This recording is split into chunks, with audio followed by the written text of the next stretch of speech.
আল্লাহ তাআলা বলছেন, হে নবী, লোকেরা আপনাকে কিয়ামতের ব্যাপারে জিজ্ঞেস করে, আপনি কিয়ামতের ব্যাপারে কি বলবেন? আপনি তো কিছু জানেন না এই ব্যাপারে জানে কে?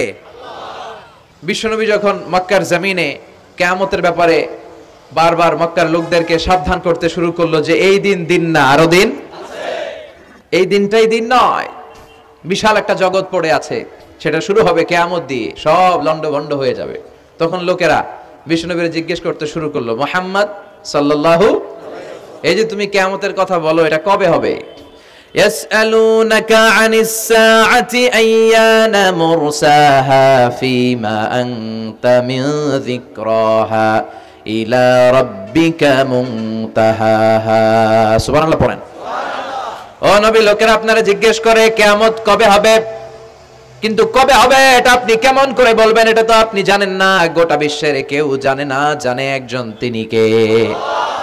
They are asking about the day of resurrection. People are asking you about Qiyamah. Who are you to talk anything about it? Only Allah has the final word regarding Qiyamah. ও নবী, লোকেরা আপনারা কিয়ামত কবে হবে খালি ধরে জিজ্ঞেস করে, তো এই ব্যাপারে আপনি কথা বলবেন কি করে? এই ব্যাপারে কোনো জ্ঞান তো আমি আপনাই দেইনি। কিয়ামত কবে হবে এটা জানি শুধুমাত্র আমি আল্লাহ। চিল্লায় বলেন ঠিক কিনা? বিশ্বনবী মক্কায় কিয়ামতের ঘোষণা দিলেন। বিশ্বনবী বললেন, এই পৃথিবী এরকম থাকবে না, সব ভেঙে চুরে খান হয়ে যাবে। আল কারিআতু মাল কারিআতু ওয়া মা আদরাকা মাল কারিআহ। বিকট একটা আওয়াজ হবে, ইসরাফিল যখন সিংহায় ফুৎকার দিবে, গোটা বিশ্বটারে মেসাকার করে দিবে কে? আবার বিশ্বনবী শোনাতে লাগলেন, ইদা জুলজিলাতিল আরদু জিলজালাহা ওয়া আখরাজাতিল আরদু আসকালাহা। বিশ্বনবী বললেন, সেদিন পৃথিবীটা কেঁপে উঠবে, মহা ভূমিকম্প হবে, জমিনের ভেতরে যা আছে, তেলের খনি, গ্যাসের খনি, স্বর্ণের খনি, সবকিছু জমিনটা বমি করে বের করে দিবে। আবার বিশ্বনবী বলতে লাগলেন, ইদা রুজ্জাতিল আরদু রাজ্জাও ওয়া বুসাতিল জিবালু বাসসা। সুবহানাল্লাহ পড়েন। জমিনটা কেঁপে উঠবে, পাহাড়গুলো ভেঙে চুরে দুমড়ে মুচড়ে যাবে, গোটা বিশ্বটা কেঁপে উঠবে, সাগরের বুকে দাউ দাউ করে আগুন জ্বলবে। সেই দিনটা হচ্ছে কিয়ামতের দিন। বিশ্বনবীর মুখ থেকে বারবার এই কিয়ামত শুনতে শুনতে কাফেরদের মনের ভিতরে ভয় ঢুকে গেছে। কাফেররা মনে মনে কয়, এই মুহাম্মদের তো কোনোদিন মিথ্যা কথা বলতে শুনি নাই। শুনছে? বিশ্বনবী ওনার পুরো জীবনে একটি মিথ্যা কথাও বলেছেন, একটি অসত্য কথাও তিনি বলেছেন? ওদের মনের ভিতরে ভয় ঢুকে গেছে, কিরে মুহাম্মদ যা বলে তাই তো হয়। এই যে মুহাম্মদ বারবার কিয়ামতের কথা বলতেছে, যদি সত্য হয়, যদি, চলো মুহাম্মদের জিজ্ঞেস করি যে এই যে কিয়ামতের কথা তুমি বলো, এটা কবে হবে? সুবহানাল্লাহ পড়বেন না? সবাই এসে জিজ্ঞেস করলো, মুহাম্মদ তুমি তো মিথ্যা বলো না, তুমি সত্যবাদী আর সাদিক আল আমিন, তুমি বলো কিয়ামত হবে, আমাদের জানতে বড় মন চায় কিয়ামত যে হবে, কিয়ামতটা কবে হবে? আল্লাহ তখনই আয়াত নাজিল করে বললেন, নবী ওরা জিজ্ঞেস করে কিয়ামত কবে হবে, কিন্তু আপনি বলবেন কেমনে? বলতে পারে একজন, তিনি কে? ইন্নাস সাআতা লাআতিয়াতুন লা রাইবা ফিহা ওয়ালাকিন্না আকসারান নাসি লা ইউমিনুন। আল্লাহ বললেন কিয়ামতটা হবেই হবে, এতে কোনো সন্দেহ নাই। সন্দেহ আছে নাকি? এটা কিন্তু ঈমানের সাথে সম্পৃক্ত। কিয়ামত যে হবে আমাদের কারো সন্দেহ আছে? কারো সন্দেহ নাই। কারো কি এমন ক্ষমতা আছে যে কিয়ামতকে আটকায় দিবে? বলেন। পৃথিবীর কোন প্রধানমন্ত্রী, প্রেসিডেন্ট, পুলিশ প্রধান, র্যাবের প্রধান, বিডিআর, সেনাবাহিনী, Donald Trump, Barack Obama, George W Bush, Vladimir Putin, Narendra Modi, পৃথিবীর কেউ এই কিয়ামতকে আটকায় রাখতে পারে? অসম্ভব। কিয়ামত হবেই, কেউ কিয়ামতকে ঠেকায় রাখতে পারবে না। এটা হবে, কিন্তু কবে হবে কেউ জানে না, একজন ছাড়া, তিনি কে? ইন্নাল্লাহা ইনদাহু ইলমুস সাআহ। আল্লাহর কাছে আছে এই কিয়ামতের জ্ঞান, কেউ এই জ্ঞান রাখে না। সাইয়েদনা জিবরাইল বিশ্বনবীকে একবার প্রশ্ন করলেন, ইয়া রাসূলুল্লাহ সাল্লাল্লাহু আলাইহি ওয়াসাল্লাম, মাতাস সাআহ, এই যে আপনি কিয়ামতের কথা বলেন, এই কিয়ামতটা কখন হবে? বিশ্বনবী বললেন, মাল মাসউলু আনহা বিআলামা মিনাস সাইল। ও জিবরাইল, তুমি যেমনি জানো না, আমিও জানি না। সুবহানাল্লাহ পড়েন। যারা জিজ্ঞেস করা হয়েছে সে জিজ্ঞাসাকারীর চেয়ে ভালো জানে না, মানে তোমার যা দশা আমারও একই দশা, তুমিও জানো না আমিও জানি না, তো জানে কে? আবার এক সাহাবী বললেন, ইয়া রাসূলুল্লাহ মাতাস সাআ, কিয়ামত কবে হবে? বিশ্বনবী কোনো উত্তর না দিয়ে আবার সাহাবীরা প্রশ্ন করলেন, বললেন ওয়া মাযা আ'দাত্তা লিস-সাআ, কিয়ামত কবে হবে জানার জন্য পাগল হলে কেন? কিয়ামতের জন্য তুমি কি প্রস্তুত করে রেখেছো? সাহাবী বলে মা আ'দাত্তু লাহা শাইআন ইয়া রাসূলুল্লাহ, ইয়া রাসূলুল্লাহ আমি কিয়ামতের জন্য কিছুই প্রস্তুত করতে পারি নাই। ইল্লা আন্নী উহিব্বুল্লাহ ওয়া রাসূলুহু, তবে একটা জিনিস আছে, সেটা কি? সেটা হচ্ছে আমি আল্লাহরে আর আল্লাহর রাসূলরে বড় ভালোবাসি। বিশ্বনবী বললেন ফা ইন্নাকা মা আমান আহবাবতা, তুমি তো ভালো জিনিসে জোগাড় করেছো। জেনে রাখো তুমি যাদেরকে ভালোবাসো কিয়ামতের দিন জান্নাতে ঢুকে কিয়ামতের পরে জান্নাতে তাদের সাথেই তুমি থাকবা। যার সাথে যার ভালোবাসা তার সাথেই তার জান্নাত। চিল্লায় বলেন ঠিক না? তাহলে বোঝা গেল এই কিয়ামত হবেই, এই কিয়ামতরে কেউ ঠেকায় রাখতে পারে না। আর কিয়ামত কবে হবে এটা কেউ জানেও না, এমনকি জিবরাইলও জানতেন না। সাইয়েদনা জিবরাইল, এমনকি বিশ্বনবী মুহাম্মদ রাসূলুল্লাহ সাল্লাল্লাহু আলাইহি ওয়াসাল্লামও জানতেন না, জানে শুধু একজন, তিনি কে? কিন্তু অনেকে দেখবেন ইদানিং কালে বলে ফেলে যে অমুক সালে কিয়ামত। আছে না নাই? বই করে নাই এগুলা? হ্যাঁ, অনেক জায়গায় কিন্তু এরকম বলে 25 সালে কিয়ামত, 30 সালে, 35, 40। এটা বলার ক্ষমতা আপনারা দিয়েছে কে? এটা তো মিনাল উমুর আল গায়বিয়াত, অদৃশ্যের খবর। অদৃশ্যের খবর তো কেউ জানে না, কে জানে? অদৃশ্যের খবরের ব্যাপারে কিছু বলতে চাওয়া মানে অদৃশ্যের ব্যাপারে হস্তক্ষেপ করা, এটা কুফরি। কথা বলেন। এজন্য কিয়ামত কবে হবে এক্সাক্ট টাইম এটা আল্লাহ জানে, বিশ্বনবীও জানতেন না। তবে বিশ্বনবী কিয়ামতের কিছু আলামত আমাদের সাথে শেয়ার করেছেন। হাদিসের পরতে পরতে, হাদিসের প্রামাণ্য কিতাবগুলোতে যখন আপনি পড়বেন, চ্যাপ্টারগুলোতে পড়বেন, বিভিন্ন জায়গায়, বিভিন্ন নসিহাতে, বিভিন্ন আলোচনায় বিশ্বনবী মুহাম্মদ রাসূলুল্লাহ তিনি বর্ণনা করেছেন যে কিয়ামতের আগ দিয়ে গোটা বিশ্বের, গোটা পৃথিবীর সামাজিক অবস্থা, রাষ্ট্রীয় অবস্থা, পারিবারিক অবস্থা এরকম এরকম হবে। কি কি আলামত বিশ্বনবী বলে গেলেন আমাদের জানার দরকার আছে না নাই? আমরাও কিন্তু অবাক করা কোনো কাণ্ড দেখলে বলে ফেলি এটা কিয়ামতের আলামত, বলি না? কথা বলেন। আমরা যদি বেহায়াপনা দেখি, বিশেষ করে ধর্মপ্রাণ মুরব্বী যারা আছে এরা বেহায়াপনা দেখলে সহ্য করতে পারে না, এরা বলে এগুলো কিয়ামতের আলামত। আছে না নাই? কিয়ামতের আলামত। আমি এরকম দেখেছি যে একটা সন্তান মায়ের পেট থেকে ভূমিষ্ঠ হয়েছে, কিন্তু ওই সন্তানের মাথা দুইটা। কয়টা? আছে না নাই? তো এগুলো দেখলে আমরা কি বলি? কিয়ামতের আলামত। কিন্তু বিশ্বনবী কিয়ামতের আলামতের ব্যাপারে কি বললেন, আমাদের কি শোনালেন, জানতে মনে চায়? কথা বলেন, শুনতে মনে চায়? আসেন আজকের এই চমৎকার রজনীতে কিয়ামতের আলামতের ব্যাপারে, আলামাতুল কিয়ামা, আশরাতুস সাআ, আস-সুগরা ওয়াল কুবরা, এগুলো আমরা জানার চেষ্টা করি। আপনি বিশ্বনবীর মুখনিসৃত এই বাণীগুলো যদি শোনেন যে কিয়ামতের আলামতের ব্যাপারে বিশ্বনবী কি বলেছে, শুনলে আপনার গা শিহরিয়ে উঠবে। আপনার মনে হবে বিশ্বনবী যেন এই একবিংশ শতাব্দীর দিকে তাকিয়ে তাকিয়ে বলে গিয়েছিলেন। মনে হবে যেন বিশ্বনবী বাংলাদেশের এই পরিবেশটা দেখে দেখে বলেছেন। প্রায় প্রতিটাই আমাদের সমাজের সাথে, আমাদের দেশের সাথে, আমাদের পরিবেশের সাথে খাপ খেয়ে যায়। কিয়ামতের আলামতগুলো দুই ভাগে বিভক্ত। একটু আওয়াজ করে উত্তর দিতে হবে, কয় ভাগ? একটা ছোট আলামত আর একটা বড় আলামত। চিল্লায় বলেন একটা, আরেকটা, আবার বলেন একটা, আরেকটা। বড় আলামত মোট 10টা। কয়টা? আল্লাহর মেহেরবানি 10টার একটাও প্রকাশ পায় নাই, একটাও প্রকাশ পায় নাই। কিন্তু কিয়ামতের ছোট আলামতগুলো অনেকগুলো আলামত, 30, 40, 35 এরকম হয়ে যাবে। এই ছোট আলামতগুলোর বেশিরভাগই আমাদের সমাজে প্রকাশিত হতে শুরু করেছে। যেগুলো হয় নাই এগুলো হওয়ার পথে, বেশিরভাগ সমাজে প্রকাশ পেয়ে গিয়েছে। আশরাতুস সাআ, আস-সুগরা ওয়াল কুবরা। আমরা আজকে কিয়ামতের ছোট আলামত, the minor signs of the day of judgement, কিয়ামত আসার আগ দিয়ে কি কি ছোট আলামত আমাদের সমাজে দেখা যাবে, এগুলো নিয়ে আমরা কিছু কথা শুনবো। আওয়াজ করে পড়েন ইনশাআল্লাহ। উদ্দেশ্য হচ্ছে এগুলো জেনে আমরা সচেতন হব। কি হব? আমরা আখিরাতের ব্যাপারে সচেতন হব এবং নিজেদেরকে গড়ব এবং আমলের পরিমাণ এমন ভাবে বাড়াবো যাতে আমাদের আখিরাতটা সুন্দর হয়। ঠিক কিনা? আমাদের অনেকেরই এই ইখলাস জিনিসটার খুব অভাব। এটা নাই, এটার ঘাটতি। আমরা আল্লাহর কাছে কামনা করি, আল্লাহ তুমি আমাদের হৃদয় ইখলাস দিয়ে পরিপূর্ণ করো। আল্লাহুম্মা রযুকনা ইখলাস, আল্লাহ তুমি আমাদেরকে ইখলাসকে রিজিক হিসেবে দাও। এই ইখলাসের নামে কোরআনে একটা সূরা আছে না নাই? সূরার নাম কি? কুল হুয়াল্লাহু আল্লাহুস লাম ইয়ালিদ ওয়া লাম ইয়াকুল লাহু।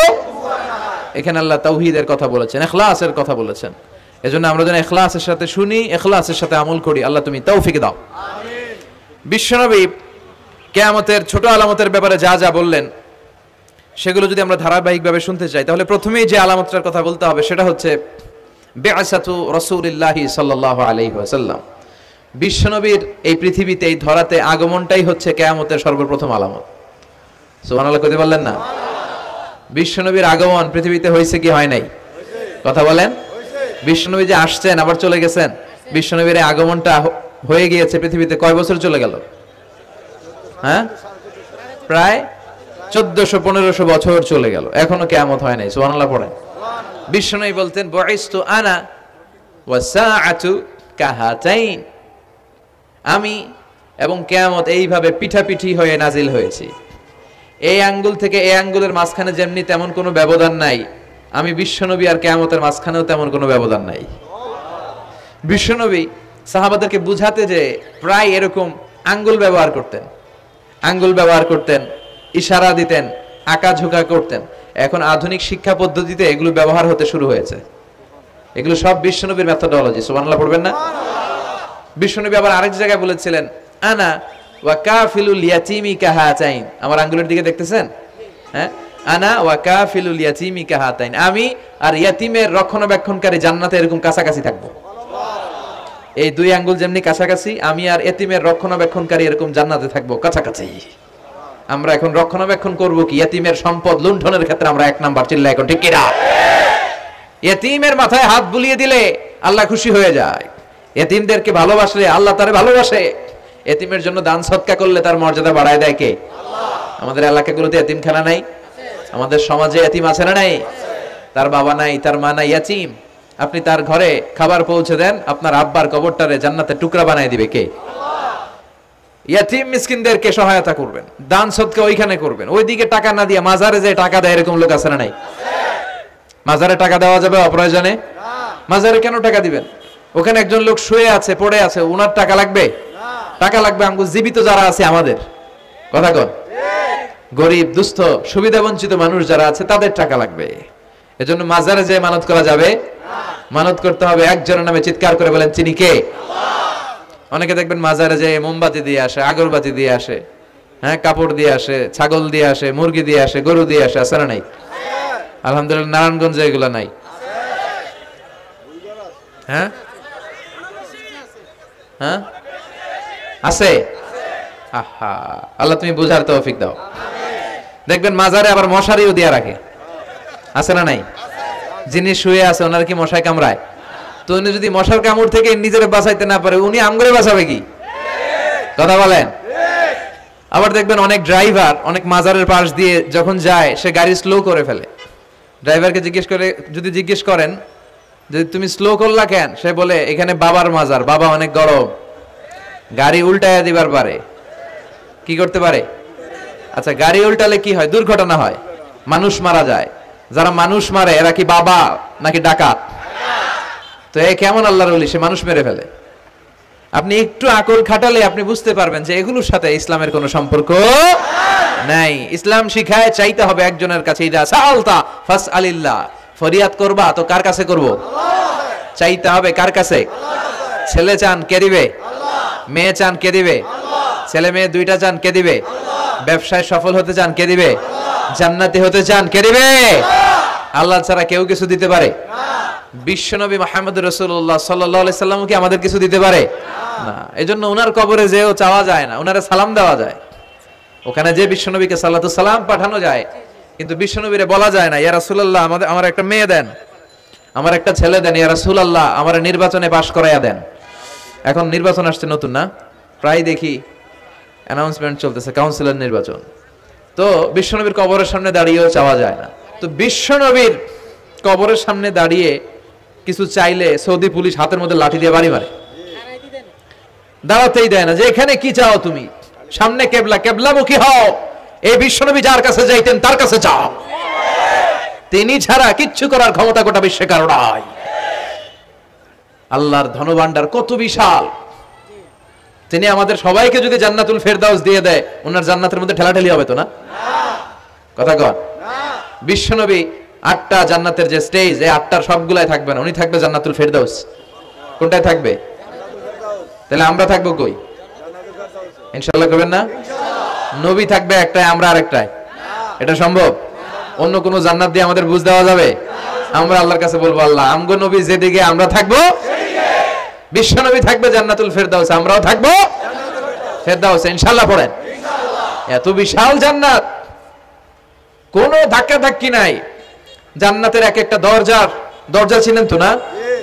বিশ্বনবী যখন জান্নাতের দরজার বর্ণনা দিচ্ছেন, বিশ্বনবী বলছেন ইন্নাল মিসরা আইন মিন মাসারি'আল জান্নাহ মা বাইনা মাক্কা ওয়া হাজার। ও সাহাবারা, জান্নাতের দরজাগুলো কত বড়, শোনো শোনো।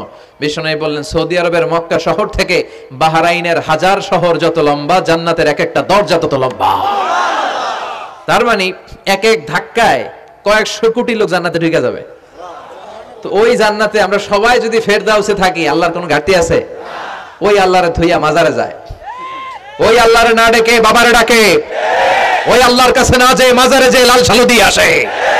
দেখবেন যে লোকটা মাজারে মশারি দেয়, ওর বাপের ডেঙ্গু রোগ, ওর মারে মশাই কামড়ায়, ওর বাবারে মশাই কামড়ায়। বাপ মার কাছে যায় না। বাপ মা যে কত বড় পীর সাহেব, গোটা বিশ্বের পীর সাহেবরা যদি একটা দোয়া করে আর বাবা মা যদি আরেক পাশে দোয়া করে, বাবা মার দোয়া আগে আগে কবুল হয়ে যাবে। এজন্য চাইতে হবে একজনের কাছে, তিনি কে? বিশ্বনবী যখন বুঝাতেন, মাঝে মাঝে হাতের ইশারায় বুঝাতেন। সুবহানাল্লাহ পড়েন। বিশ্বনবী যখন বুঝাতেন, মাঝে মাঝে প্রশ্ন করে বুঝাতেন, মাঝে মাঝে প্রশ্ন করে বুঝাতেন। He use to throw question to the audience. শ্রোতাদেরকে প্রশ্ন ছুড়ে দিতেন। প্রশ্ন ছুড়ে দিলে কি লাভ জানেন? শ্রোতারা ভাবতে শুরু করে উত্তরটা কি, কি এই প্রশ্নের উত্তর। যখন উত্তরটা করতে পারে না, তখন বিশ্বনবী উত্তর বলে দিতেন। যখন উত্তর করতে যে ঠেকে যায় একটা ঠেকা ঠেকা ভাব, তখন যখন উত্তরটা জানা হয়, ওই উত্তর আর ভোলা হয় না। কথা বলেন। বিশ্বনবী সাহাবাদেরকে প্রশ্ন করলেন, ইন্না মিনাশ শাজারাতি শাজারাতুন লা ইয়াসখুতু ওয়ারাকুহা। ও সাহাবারা, গাছের মধ্যে, বৃক্ষলতার মধ্যে এমন একটা বৃক্ষ আছে, এমন একটা গাছ আছে, যেই গাছের কোনো পাতা ঝরে না। মাসালুহা কামাসালুল মুমিন। ওই গাছের দৃষ্টান্ত মুমিনের দৃষ্টান্তের মতো। বলো তো, হাদ্দিসুনি মা হিয়া, দেখি তোমরা পারো কিনা ওই গাছটা কি? কেউ পারে না। কেউ বলে ওই গাছ, কেউ বলে মরুভূমির ওই ক্যাকটাস গাছ, কেউ বলে ওই গুলমলতা, কেউ বলে ওইটা, কেউ বলতে পারে না। বিষ্ণু বললেন কারোটা হয়নি। ইন্নাহা নাখলা, এটা হলো খেজুর গাছ। সাহাবারা ভাবসারে খেজুর গাছ তো প্রত্যেক ঘরের পিছনে পিছনে, এটা ধরছে নাকি? ধরলে তো কঠিনটাই ধরবে। এজন্য সাহাবাদের প্রত্যেক বাড়ির পাশে খেজুর গাছ। ওইদিকে মন যায় না, মন গেছে দূরে, দেখি তো কোন গাছ, খুঁজে পায় না। সুবহানাল্লাহ পড়েন। এই যে বিশ্বনবীর শিখানোর পদ্ধতি, education system, how to teach the children, আপনি ছাত্রদেরকে কিভাবে পড়াবেন, এটা বিশ্বনবী হাতে কলমে আমাদেরকে শিখিয়ে গিয়েছে। ওই মজলিসে আব্দুল্লাহ ইবনে ওমর রাদিয়াল্লাহু আনহু আর ওনার বাবা ওমরে ফারুক দুইজনই উপস্থিত ছিলেন। বাড়িতে যাওয়ার পরে ছোট্ট আব্দুল্লাহ ইবনে ওমর সাইয়েদনা ওমরে ফারুককে বলেন, আব্বা, বিশ্বনবী যে আজকে প্রশ্নটা করছিল, আমি কিন্তু উত্তর জানতাম। সুবহানাল্লাহ কইবেন না? ওমর ফারুক বললেন, বলো কি, তুমি জানতা যেটা খেজুর গাছ? আব্দুল্লাহ ইবনে ওমর বলে, না আমি আবি, হ্যাঁ আমি জানতাম। তো বললা না কেন?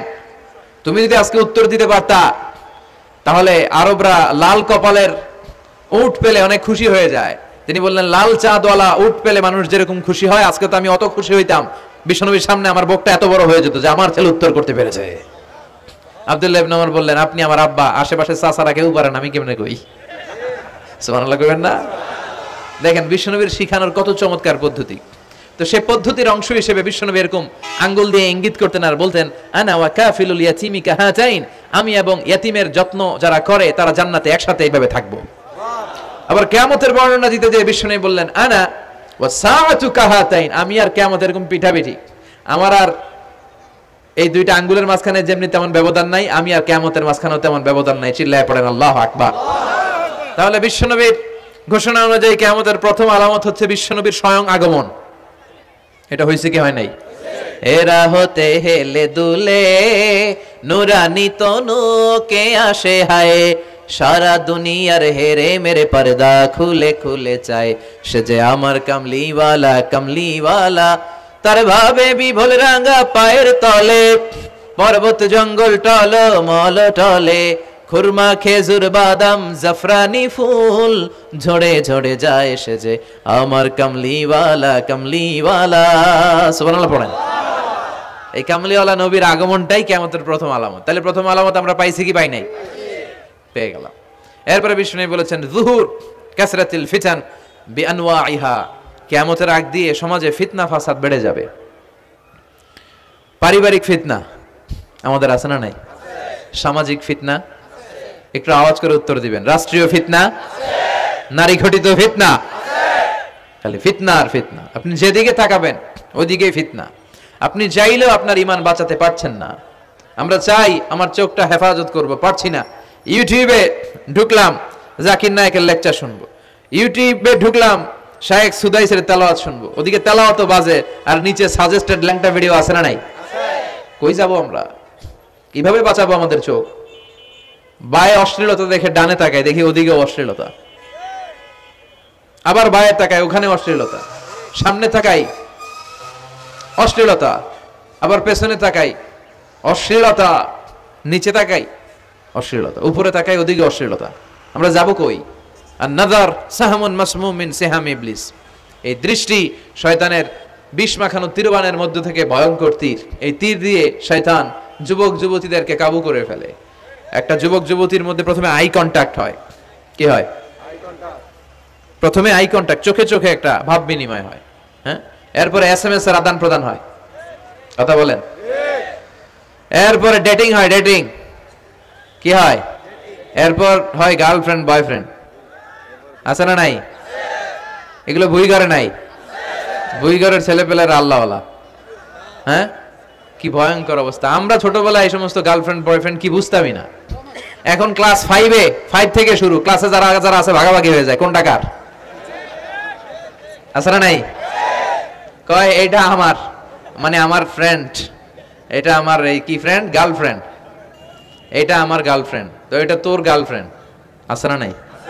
আবার এটারে সংক্ষেপ করছে, কয় জিএফ। কি কয়? তোমাদের এগুলা নাই তো? হ্যাঁ আছে, অর্ধেক কয় আছে, অর্ধেক কয় নাই। খুব চালাক এরা। প্রিয় ভাইয়েরা, এগুলো আমাদের সংস্কৃতি নয়। বিবাহ বহির্ভূত যে কোনো ধরনের নারী পুরুষের সম্পর্ককে হারাম করেছে কে? আল্লাহ। আসুন আমরা বিয়েটাকে সহজ করি, আর্লি ম্যারেজ ক্যাম্পেইন করি। আর কত বলবো, যতদিন বেঁচে থাকি বলবো, বিয়েটারে সহজ করে দেন। ছেলের বাবা যারা আছেন, মেয়ের বাবা যারা আছেন, বিয়েটা সহজ করে দেন। তা না হলে এই যে 14ই ফেব্রুয়ারি গুলো যায়, আছে না নাই? কি নাম? কি? বিশ্ব বেহায়া। আহা, এগুলো আগে ছিল না। এগুলো সব কিয়ামতের আলামত। চিল্লা এখন ঠিক কিনা? এই দিবসগুলোতে আপনার উঠতি বয়সের তরুণী মেয়ে, আপনার ছেলে যে পাপগুলো করে বিয়ে না করার কারণে, এই পাপগুলোর একটা পার্সেন্টেজ গুনাহ আপনার আমলনামায় আছে না নাই? এজন্য খবরদার, বাবা মা যারা আছেন ছেলে মেয়েদেরকে সময় মতো বিয়ে করিয়ে দেন। আমাদের দেশে বিয়ে অনেক সময় অনেক দেরি হয়ে যায়, বিশেষ করে ছেলেদের দেরি হয়ে যায়।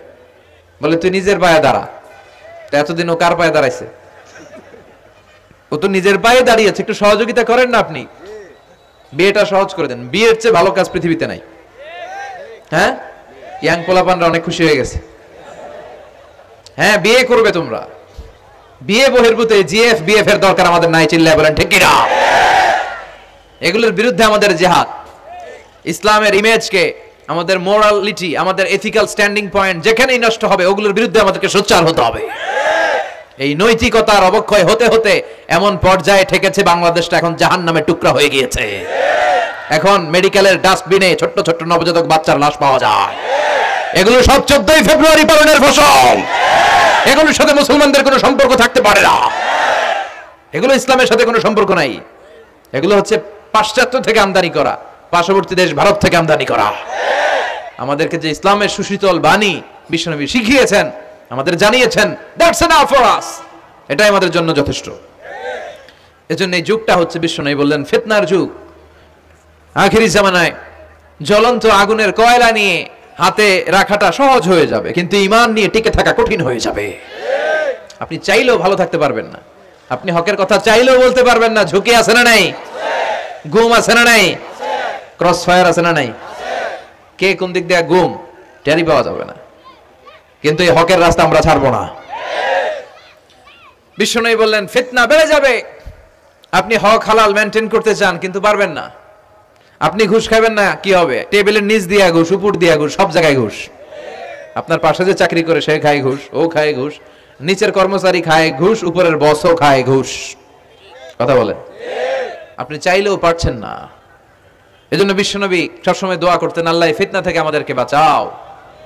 বিশ্বনবী পড়তেন, আল্লাহুম্মা ইন্না নাউযু বিকা মিনাল ফিতান মা যাহারা মিনহা মা বাচান। হে আল্লাহ, প্রকাশ্য অপ্রকাশ্য সব ফিতনা থেকে তুমি আমাদেরকে বাঁচাও। চিল্লায় পড়েন আমিন। আওয়াজ করে আমার সাথে পড়েন, আল্লাহুম্মা ইন্না নাউযু বিকা মিনাল ফিতান মা যাহারা মিনহা ওয়া মা বাতান। এর মানে হচ্ছে, হে আল্লাহ, প্রকাশ্য অপ্রকাশ্য, দেখা যায় দেখা যায় না, এরকম সব ফিতনা থেকে তুমি আমাদেরকে বাঁচাও। তাহলে এই যে বিশ্বনবী বললেন কিয়ামতের আগে ফিতনা বেড়ে যাবে, এই আলামতটা সমাজে আছে না নাই? আমাদের আশেপাশে ফিতনা আছে না? আচ্ছা, এরপরে বিশ্বনবী বলেন খুরুজ মুদ্দাঈন নবুওয়া, কিয়ামতের আগ দিয়ে ভণ্ড নবী দাবিদার বেড়ে যাবে। বুখারীর বর্ণনায় বিশ্বনবী বললেন, ততক্ষণ পর্যন্ত কিয়ামত হবে না যতক্ষণ না 30 জন ভণ্ড নবী দাবিদার বেরোবে। ভণ্ড নবী দাবিদার, একটাও নবী না। কুল্লুহুম কাযাবুন দাজ্জালুন, সবগুলো মিথ্যাবাদী, কাযাব আর দাজ্জাল। বিশ্ব নবী হচ্ছেন সর্বশেষ নবী। আমার নবীর পরে আর কোন নবী আসবে না, আমার রাসূলের পরে আর কোন রাসূল আসবে না। এই কথাটা যারা মানবে না তার ঈমান থাকবে না। মা কানা মুহাম্মাদুন আবা আহাদিম মির রিজালিকুম ওয়ালাকিন রাসূলুল্লাহি ওয়া খাতামান নাবিয়্যিন। মুহাম্মদ তোমাদের কোন ছেলেদের পিতা নয়, তিনি হলেন আল্লাহর রাসূল, তিনি হলেন শেষ রাসূল। খাতামান নাবিয়্যিন, সাইয়েদনা আদম থেকে শুরু করে নবী আসার যে ধারাবাহিকতা, এটা বিশ্ব নবীর মাধ্যমে এই চেইনটাকে কাট আপ করে দিয়েছে কে? আল্লাহ। আমার নবীর পরে কোনো নবী নাই। বিশ্ব নবী বলতেন, লা নাবিয়্যা বা'দি ওয়ালা রাসূলা, আমার পরে নবীও নাই, রাসূলও নাই, তবে লাউ কানা বা'দি নাবিয়্যুন লাকানা উমর, আমার পরে যদি কেউ নবী হতো আমার সাহাবী ওমর নবী হয়ে যেত। প্রভু তুমি বলেছো রাসূল দেবে না, বলনি দেবে না ওমর, বলনি দেবে না হামজা তারিক, খালিদ বিজয়ী সমর। প্রভু তুমি বলেছো রাসূল দেবে না, বলনি দেবে না ওমর, বলনি দেবে না হামজা তারিক, খালিদ বিজয়ী সমর। প্রভু তুমি বলেছো রাসূল দেবে না। সুবহানাল্লাহ পড়েন। ওমর ফারুক নবী হয়ে যেত, এমন কোয়ালিটি ছিল। আসাদুহুম ফি আমরিল্লাহি উমর, আল্লাহর আইন বাস্তবায়নের ক্ষেত্রে গোটা বিশ্বের মধ্যে সবচেয়ে শক্ত ছিলেন সাইয়েদনা ওমর। আর এই উম্মতের মধ্যে সবচেয়ে নরম দিলের ছিলেন সাইয়েদনা আবু বকর। আরহামু উম্মতি বি উম্মতি আবু বকর। তিনি যখন নামাজে দাঁড়াতেন, সালাতে দাঁড়াতেন, উনি যখন তেলাওয়াত শুরু করতেন, ওনার কান্নার আওয়াজে তেলাওয়াতের আওয়াজ বোঝা যেত না। আর আমাদের নামাজে কান্না আসে? হ্যাঁ, নামাজে দাঁড়াইলে সারাদিন যেটা মনে পড়ে না, ওটা নামাজে দাঁড়াইলে মনে পড়ে। আছে না নাই? নামাজেও দাঁড়ায়, আবার বিপিএল এ কি হইলো ওই টেনশন আছে না নাই? নামাজও পড়ে, আবার মাশরাফি কি আউট, এখন তো আবার উনি কি এমপি না, মাননীয় এমপি মাশরাফি। এমপি বললে কেমন জানে লাগে, শুধু মাশরাফি বলতে ভালো লাগে, কথা কন। তো উনি কি আউট নাকি ছক্কা, এই টেনশন গুলো আছে না নাই? এই তো আমাদের নামাজ। এই নামাজগুলো মিজানের পাল্লায় উঠালে কোনো ওজন হবে? কথা বলেন। বিশ্বনবী যখন সালাত পড়তেন, বিশ্বনবীর পা গুলো ফুলে, হাত্তা তাতাওয়াররামু খাদামা, টিউমার যেমনি ফুলে থাকে, বিশ্বনবীর পা গুলো ফুলে যেত। তাহাজ্জুদ পড়তে পড়তে দাঁড়িয়ে থাকতে থাকতে হাত দুইটা প্যারালাইজড হয়ে যেত, আর নাড়াতে পারে না। এরপরে তিনি হাত ছেড়ে দিতেন প্রশান্তির জন্য, এরপরে হাত ছেড়ে দিয়ে কেরাত পড়তেন, আবার যখন ভালো লাগতো আবার ধরতেন। সুবহানাল্লাহ পড়ে। আলী কারামাল্লাহু ওয়াজহার পায়ের ভেতরে এক যুদ্ধে তীর ঢুকে গেল। এই তীর টেনে বের করা যায় না, তীর টান দিলেই উনি চিৎকার মারে, জখম হয়েছে অনেক ভিতরে।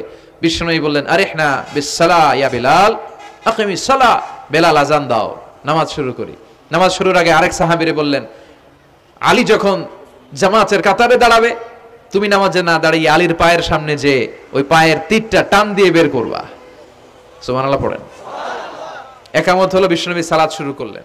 বিশ্বনবীর কথা অনুযায়ী ওই সাহাবী যে আলী কাররামাল্লাহু ওয়াজহার পা থেকে টান দিয়ে তীরটা বের করে নিয়ে আসলেন, ফিনকি দিয়ে রক্ত বেরোলো, জায়গাটা রক্তে সয়লাভ, কিন্তু সাইয়েদনা আলী কাররামাল্লাহু ওয়াজহা টেরই পায় নাই। সালাত শেষ, উনি দেখেন পায়ের মধ্যে তীর নাই, রক্তের সয়লাভ, যেখানে দাঁড়ালেন ওখানে খালি রক্ত। বিশ্বনবীরে বললেন, ও নবী আমার পায়ের তীর কই?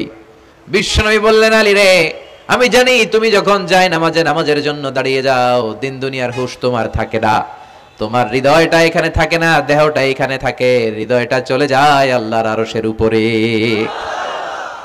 উনাদেরও নামাজ, আমাদেরও। সাহাবারা যখন মরুভূমিতে নামাজ পড়তেন, মরুভূমির পাখিগুলো এসে সাহাবাদের মাথার উপরে বসে যেত। পাখিগুলো মনে করতো এগুলো মরুভূমির খেজুর গাছটা হবে। কি হবে? কারণ নড়ে চড়ে না তো, আমাদের মতো এরকম দাড়ি চুলকা না, এরকম জামা ঠিক করে না, দাঁড়াইছে তো দাঁড়াইছেই। সুবহানাল্লাহ পড়েন। তো ইবাদতে এরকম আন্তরিকতা, একাগ্রতা দরকার আছে না নাই? বিশ্বনবীর পরে কোনো নবী হবে না, কিন্তু বিশ্বনবী বললেন কিয়ামতের আগে এরকম অনেক ভণ্ড নবী দাবিদার বের হবে। বিশ্বনবীর সময়কালেই এক ভণ্ড নবী দাবিদার বের হয়েছিল, ওর নাম হচ্ছে মুসাইলামাতুল কাযযাব। এসে বলে, মুহাম্মদ আন-নবুওয়া নিসফুন লাকা ওয়া নিসফুন লি, তুমি একা নবী নও, নবুয়ত অর্ধেক তোমার অর্ধেক আমার, আমারটা আমারে বুঝায় দাও। বিষ্ণু বললেন, তোরে বুঝায় দেবো? আনতা লাস্তা মুসাইলামা ফাকাত, আনতা মুসাইলামাতুল কাযযাব, আজ থেকে তুই শুধু মুসাইলামা না, তুই ভণ্ড মুসাইলামা, তুই মিথ্যাবাদী মুসাইলামা। বিশ্বনবীর পরে এরকম আলজেরিয়াতে অনেক ভণ্ড নবী দাবিদার বের হয়েছে। এই যে ভারতবর্ষের ইন্ডিয়া পাকিস্তান, এখানে পাঞ্জাব একটা এলাকা আছে, নাম শুনছেন? গোলাম মির্জা গোলাম আহমদ কাদিয়ানি, এই বেয়াদবটাও নবুয়ত দাবি করেছে। নাউজুবিল্লাহ পড়তে পারলেন না? সে প্রথমে দাবি করছে আমি শেষ নবী, এরপরে সে দাবি করছে আমি ইমাম মাহাদি, এরপর সে দাবি করছে আমি ঈসা আল মাসিহ। এই ভণ্ডটার অনুসারী বাংলার জমিনে আছে না নাই? এদেরকে রাষ্ট্রীয়ভাবে কাফের হিসেবে আখ্যা দেওয়ার দরকার আছে না নাই? এত আন্দোলন হয়, এত কথা হয়, কিন্তু সরকারের টনক নড়ে না। এদেরকে রাষ্ট্রীয়ভাবে কাফের হিসেবে ঘোষণা দিতে হবে, সার্কুলার জারি করে চিল্লায় বলেন ঠিক কিনা?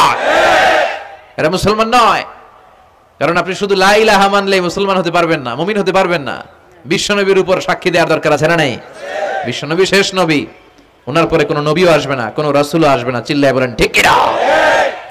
এই বেয়াদবটা পায়খানা করতে যায়, টাঙ্কি ভাঙ্গা গুয়ের টাঙ্কিতে বইরা মরছে। শত শত বছরের ময়লা পায়খানাটার মধ্যে জমা, গু খাইতে খাইতে পেটটা হয়েছে এত বড়, আর পারে না, আল্লাহকে খা, জনমের খাওয়া। নবীরা যেখানে মারা যায়, নবীরা নিজে পবিত্র, যেখানে মরে ওই জায়গাটাও, কিন্তু বেয়াদবটা কই মরছে? হ্যাঁ, বাথরুমে টাঙ্কির ভিতরে। তো মেথর নিয়ে আসা হয়েছে, মেথর ভাইরা এসে রশি দিয়ে ওটারে উঠায়। কিছু দূর ওঠার পরে এত ওজন, রশি রশি ভাঙ্গে আবার ধস করে পড়ে, আবার উঠায়, আবার পরে আল্লাহকে জনমের মতো ঘু খাইয়া নে। বিষ্ণুর সাথে বেয়াদবি করেছিস, তোর ইজ্জতের 12টা আমি বাজায় দিলাম, চিল্লায় এখন ঠিক কিনা? যারাই বিষ্ণুবীর সম্মান নিয়ে ঝিনিমিনি খেলেছে, তাদের রেহাই দুনিয়াতেও নাই, আখেরাতেও নাই। এই মুসাইলামা দুনিয়াতেই অপমানিত হয়েছিল। সে বিশ্বনবীকে নকল করত, কপি করত, বেয়াদবি করত, স্পর্ধা দেখাতো। বিশ্বনবী কোন গাছের মধ্যে হাত লাগালে ওই গাছের ফলন বেড়ে যেত। সে বলতো আমি নবী, তার এলাকার লোকেরা বলে তাহলে বিশ্বনবী মুহাম্মদের মতো তুমি আমাদের এলাকার গাছে হাত লাগাও। সে কোনো গাছে হাত লাগাইলে ওই গাছের সব ফল মরে যেত।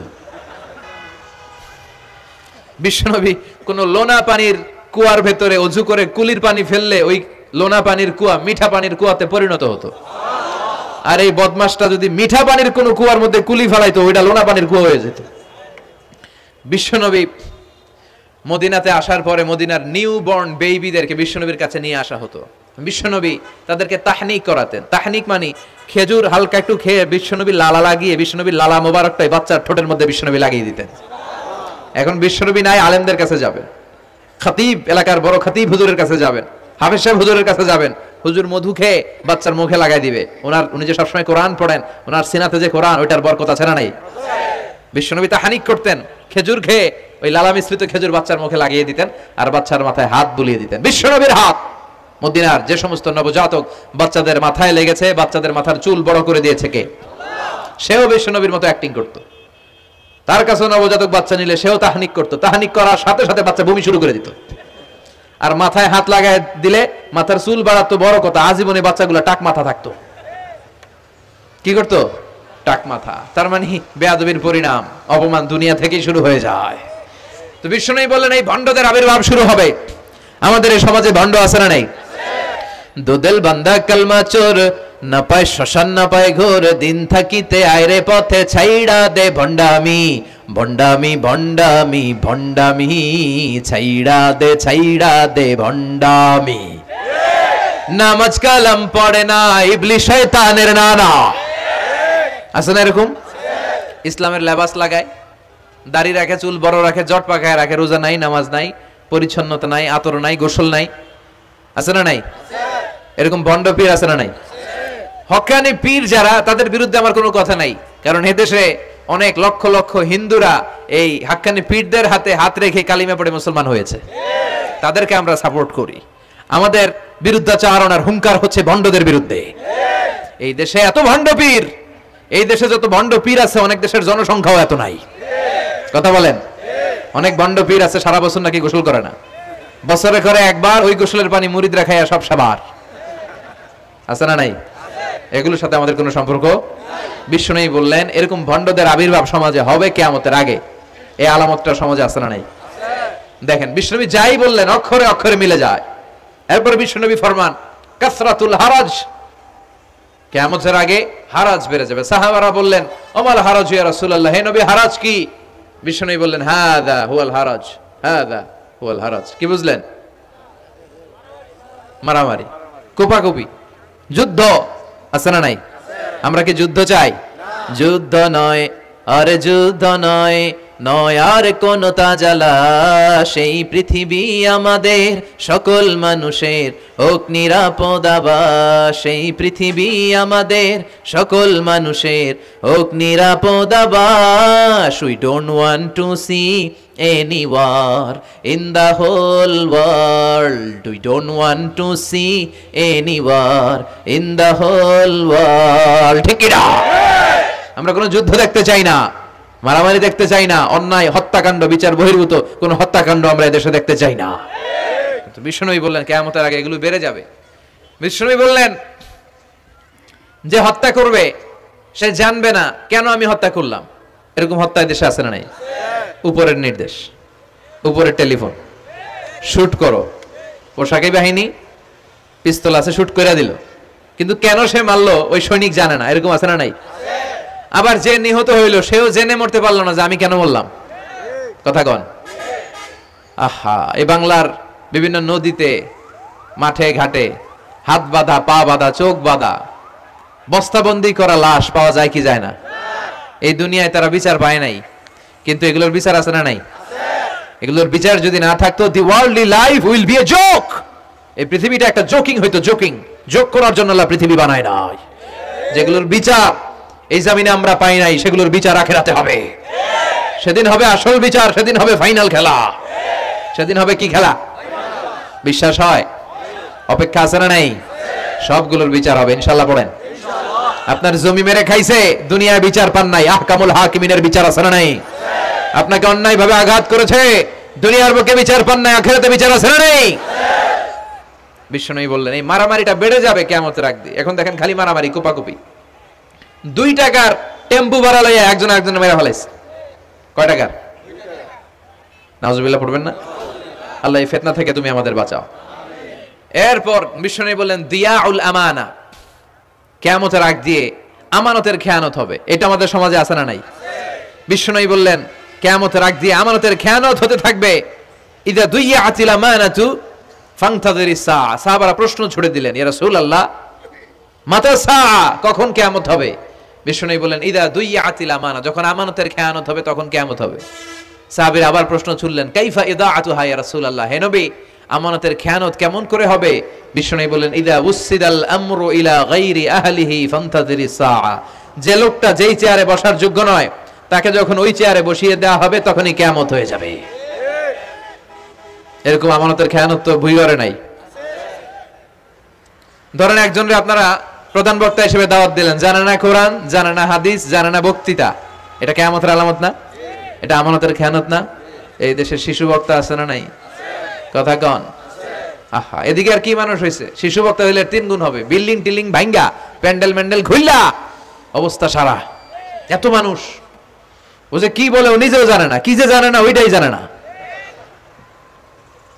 সবকিছুর একটা বয়স আছে। তোমাকে পড়াশোনা করতে হবে, তোমাকে ডিগ্রি অর্জন করতে হবে, তোমাকে জানতে হবে, তোমাকে বিশ্লেষণ করার, অ্যানালাইসিস করার ক্ষমতা রাখতে হবে। ছোট বাচ্চা যদি মুরব্বির মতো কথা বলে আমরা এটার বেয়াদব বলি। আপনারা বই করে কি বলেন? বেয়াদব। পাশে খতিব সাহেব হুজুর, এখানে হাফেজ সাহেব হুজুর, এখানে ইমাম সাহেব হুজুর, এখানে কামিল মাদ্রাসার প্রিন্সিপাল, এখানে জগৎ বিখ্যাত মুহাদ্দিস, আর সে বেয়াদবের মতো পায়ের উপর পা তুলে আঙ্গুল নাড়িয়ে নাড়িয়ে কথা বলে। এটা কিয়ামতের আলামত। এগুলো বন্ধ করেন, এগুলোর সাথে ইসলামের সম্পর্ক নাই। যারা কোরআনের কথা জানে, যারা আলেম, তাদেরকে দাওয়াত করেন, জ্ঞান গর্ভ আলোচনা করবে, আপনার জীবনকে উজালা করে দিবে কে? আল্লাহ। কিন্তু লোক জড়ো করার জন্য এগুলো করে। আহা, তাফসীর মাহফিলের ভিতরে এই শো অফ, খালি লোক দেখানো মানসিকতা। কে আসলে বেশি লোক হবে এরা দাওয়াত করো। মাহফিল হইলে এরা লাগবে, ওরে লাগবে, এরা লাগবে। আমগো অবস্থা হালুয়া টাইট।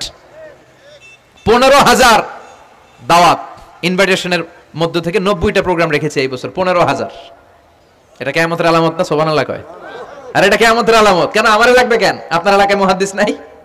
আপনার এলাকায় মুফাসসির নাই? মিজানুর রহমান আজহারীকে লাগবে কেন? মিজানুর রহমান আজহারী যেখানে সুযোগ হবে 2-4 জায়গায় প্রোগ্রাম করবে। এখন তো ইউটিউবে সব দেখা যায় যে এত চ্যানেল, অনেক মাহফিলে এত শ্রোতাও নাই।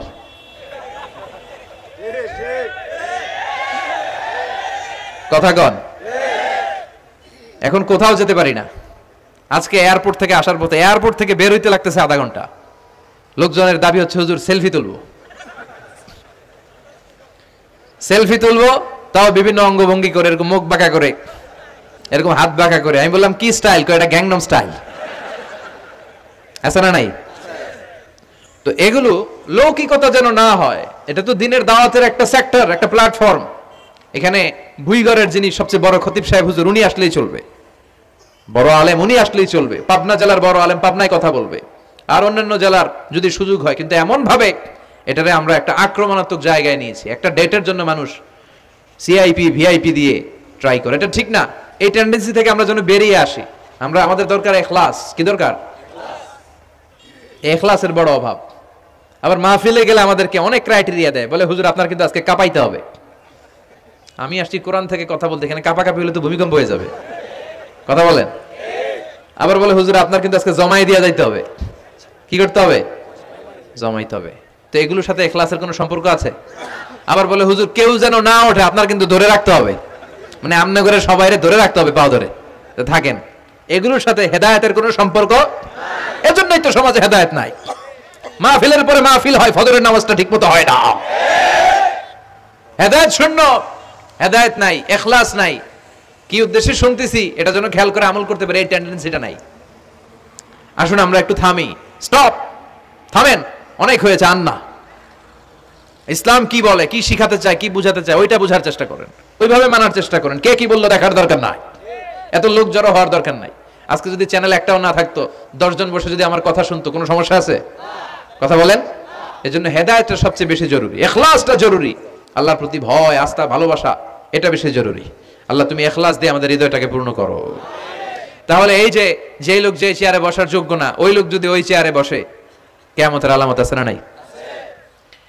চেয়ারম্যান হওয়ার যোগ্যতা যদি না থাকে, যদি চেয়ারম্যান হয়ে যায়, হ্যাঁ, সাইয়্যিদুল কওমি খাদিমুহুম, নেতা হবে তারা যারা মানুষকে খেদমত করবেন। খেদমত করার জন্য 1.5 কোটি টাকা খরচ করে চেয়ারম্যান ইলেকশন করে, 5 কোটি টাকা। এগুলো কেন? এই ট্রেডিশন দেশে আসলো কেন? উনি টাকা খরচ করবে কেন? ওনার চা খাওয়ানো আর সিগারেট খাওয়ানো লাগবে কেন? উনি তো আমাদের খাদেম হওয়ার জন্য আসছে। উনি জনপ্রতিনিধি হয়ে দাঁড়াবে, যাকে আপনারা পছন্দ করবেন ভোট দিবেন না। হাজার হাজার কোটি টাকা, শোডাউন, শো অফ আছে না নাই? কিয়ামতের আলামত। মসজিদের সভাপতির সাথে মসজিদের কোনো সম্পর্ক নাই, আছে না নাই? সব সভাপতিকে আমি এক পাল্লায় মেপে দিচ্ছি না, বেশিরভাগের এই অবস্থা। ভালো 2-1 জন আছে, আমি জেনারেলাইজ করছি না। সভাপতি তো হবেন তিনি যার সাথে মসজিদের দরদ বেশি, মায়া বেশি, মসজিদে যায় বেশি, ঠিক কিনা? এখন বছরে ওনারা একবার খুঁজে পাওয়া যায় না উনি সভাপতি, উনি সেক্রেটারি, উনি ক্যাশিয়ার, আছে না নাই? তার মানে উনি এখানে বসার যোগ্য ছিল না, ওনারে বসানো হয়েছে। যেই লোক যেই চেয়ারে বসার যোগ্য নয়, তারা যখন ওই চেয়ারে বসিয়ে দেওয়া হবে, বিশ্বনবী বললেন তখনই কিয়ামত হয়ে যাবে। কিয়ামতের আলামত আমানতের খেয়ানত, এটা অনেক বড় বিষয়। আমার সম্পদ আছে, এই সম্পদটা আল্লাহর দেয়া আমার কাছে আমানত। আমার শক্তি আছে, এই শক্তি আমানত। যুবক যারা আছো, তোমাদের যৌবনটা আল্লাহর দেয়া তোমাদের কাছে সবচেয়ে বড় নেয়ামত এবং আমানত। তোমরা এখন চাইলে অনেক কিছু করতে পারো। তোমাদের একটা সদিচ্ছা তোমাদের এলাকাটারে জান্নাতি বানিয়ে দিতে পারে। তোমরা চাইলে সাগরের স্রোতকে পাল্টে দিতে পারো, বাতাসের গতিকে উল্টে দিতে পারো, তোমরা ইতিহাস রচনা করতে পারো। বিশ্বনবী যখন তোমাদের মতো যুবক ছিল, তিনি হালাফুল ফুদুল, যুব সংঘ করেছেন, গানের কনসার্ট করে নাই, যাত্রাপালা করে নাই, নাচানাচি করে নাই। উনি হাতে হাত রেখে বলেছেন মক্কার বুকে কোনো টেন্ডারবাজি থাকবে না, মক্কার জমিনে কোনো চাঁদাবাজি থাকবে না, ধর্ষণ থাকবে না, মক্কার জমিনে কোনো দুর্নীতি চলবে না। যুবকদেরকে নিয়ে উনি এই কাজগুলো করেছেন। এখন একটার পর একটা আমানত আমরা খেয়ানত করে চলি। আমার সম্পদ আমার আমানত, আমার ছেলে মেয়ে আমার আমানত। আমার ছেলে কার সাথে মিশে, ও ডিশের কোন চ্যানেল দেখে, ও ইউটিউবে কোন সাইট ব্রাউজ করে, এটার ব্যাপারে কিয়ামতের দিন আমার জিজ্ঞেস করবে কে? কারণ এটা আমানত। যিনি চেয়ারম্যান, পুরো ইউনিয়ন পরিষদ তার কাঁধে আমানত। যিনি এমপি, ওনার এলাকায় কি ঘটে না ঘটে এটা খোঁজ খবর নেওয়া তার আমানত। মেম্বার অফ দ্য পার্লামেন্ট যিনি আছেন এই এলাকার, তার এলাকায় যদি ইয়াবার আড্ডা বসে, গাঞ্জার আসর বসে, এটার দায়ভার তিনি এড়াতে পারেন না। তার এলাকায় ধর্ষণ হলে এটার দায়ভার তিনি এড়াতে পারেন না। এটা তো আমানত। যিনি মন্ত্রী, পুরো মন্ত্রণালয় এটা তার কাঁধে আমানত। যিনি মাননীয় প্রধানমন্ত্রী, আমার 56,000 বর্গ মাইলের প্রতিটা ইঞ্চি মাটি তার হাতে আমানত। এটা অনেক বড় বিষয়। আর মুমিনের বৈশিষ্ট্য হচ্ছে ওয়াল্লাযীনা হুম লিআমানাতিহিম ওয়া আহদিহিম রাউন। যারা বিশ্বাসী তারা কথা দিয়ে কথা রাখে আর আমানতের খেয়ানত করে না। এজন্য আমানত পূর্ণ করতে রাজি আছেন? যেখানেই আমানত নষ্ট হবে সেখানেই কিয়ামতের ভয় আছে না নাই? দেখেন বিশ্বনবী কত চমৎকার করে দার্শনিকের মতো বলে গেলেন, যাই বলে গেলেন তার পুরোটাই সমাজের সাথে মিলে যায়। আমরা যেন আমানতের খেয়ানতকারী না হই, আমরা যেন আমানতকে সংরক্ষণ করতে পারি। আল্লাহ তুমি তৌফিক দাও। এরপর বিশ্বনবী বললেন আত-তাজাউল ফিল বুনিয়ান, কিয়ামতের আগে বড় বড় টাওয়ার বানানোর প্রতিযোগিতা শুরু হয়ে যাবে। আছে না নাই? আজকে নারায়ণগঞ্জে ঢুকে, এটা যে নারায়ণগঞ্জ এটা আমি চিনতেই পারতেছি না। এত সুন্দর হাইওয়ে, এত বিল্ডিং, বিশাল বিশাল টাওয়ার, আগে ছিল এগুলো? কথা বলেন।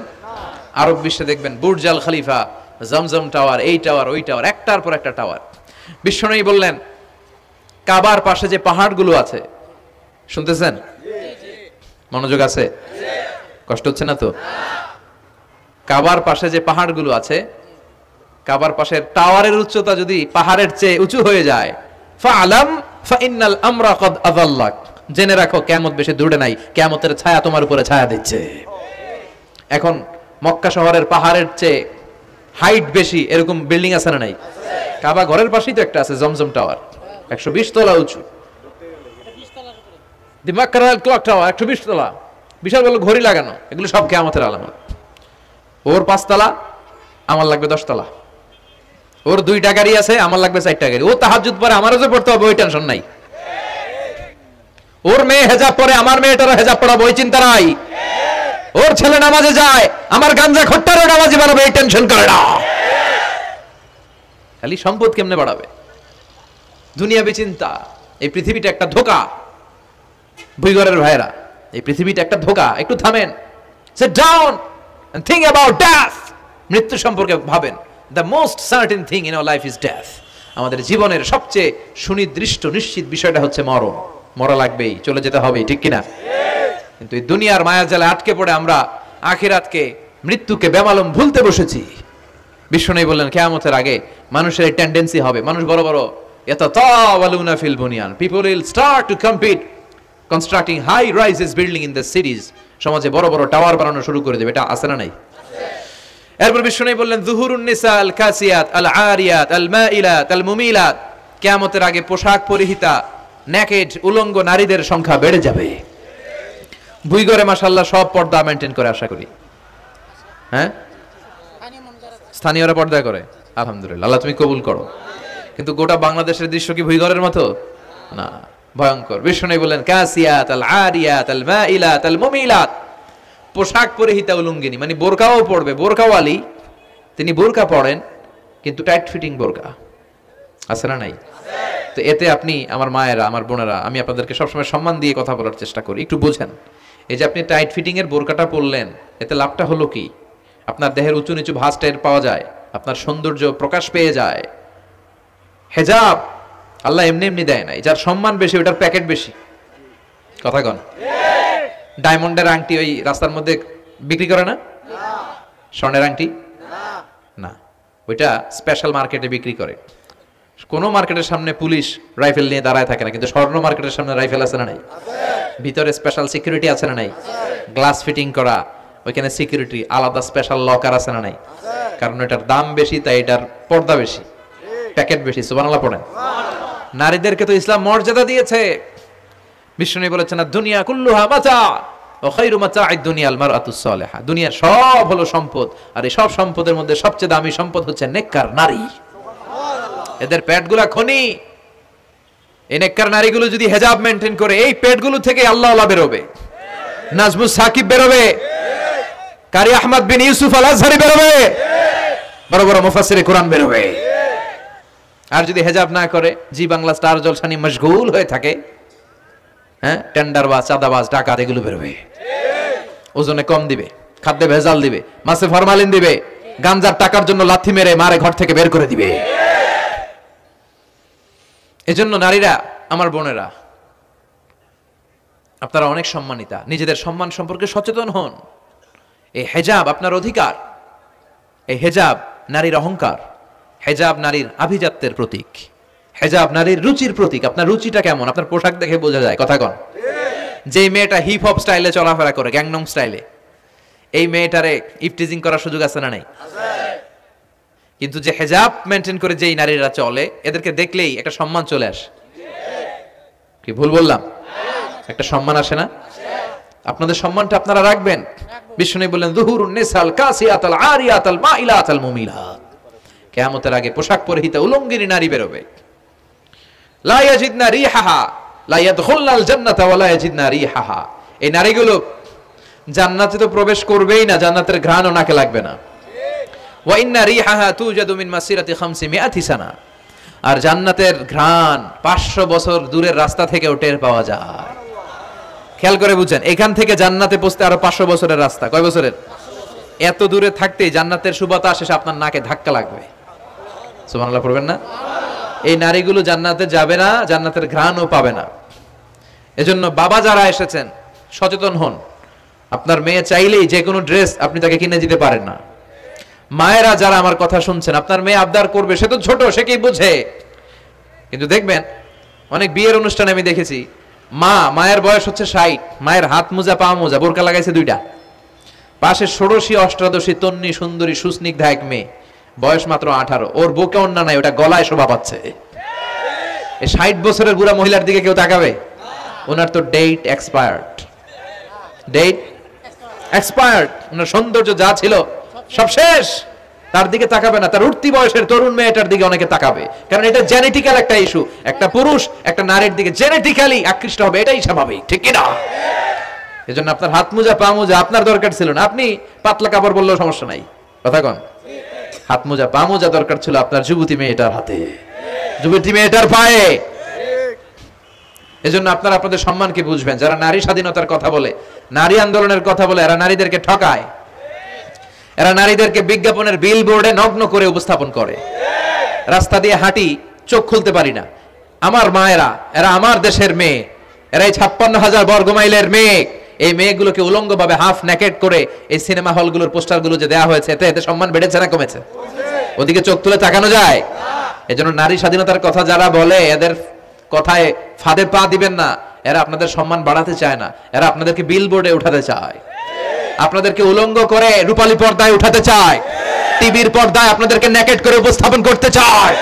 এদের ঘরেই নারীরা বেশি নির্যাতিত হয়, এদের কাজের মেয়েরাই বেশি নির্যাতিতা। আর সুযোগ পেলে এরা ধর্ষণে সেঞ্চুরি করতে দেরি করে না। এজন্য নারীদেরকে সম্মান দিয়েছে ইসলাম। আমার বোনেরা, আমাদের সম্মান যেন আমরা রাখতে পারি। আল্লাহ তুমি বুঝার তৌফিক দান করো। এরপরে বিষ্ণু বললেন, ইতাআতু যাওজা ওয়া উকুকুল উম। কিয়ামতের আগে বিয়ে করার পরে ছেলেগুলো মাকে ভুলে গিয়ে স্ত্রীর পেছনে পেছনে দৌড়াবে, স্ত্রীর আনুগত্য করবে। এরকম নমুনা আছে না নাই? বই ঘরে আছে? হ্যাঁ, মুরব্বী অনেক পজিটিভ, মাশাআল্লাহ। সবকিছু ইউনিক, কিছু কিছু অথবা নাই। এদিক থেকে আওয়াজ আসতেছে, আছে হয়তো কিছু কিছু আছে, কিছু কিছু নাই। জেনারেলাইজ করা ঠিক হবে না। তো এই জন্য মাকে ভুলে যাওয়া যাবে না। মায়ের দোয়া বড় দোয়া।